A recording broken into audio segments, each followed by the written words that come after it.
حضرت عبداللہ بن مسعود رضی اللہ عنہ رسول کریم صلی اللہ علیہ وسلم سے نقل کرتے ہیں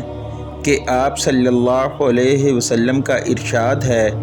کہ حسد صرف دو باتوں میں جائز ہے۔ ایک تو اس شخص کے بارے میں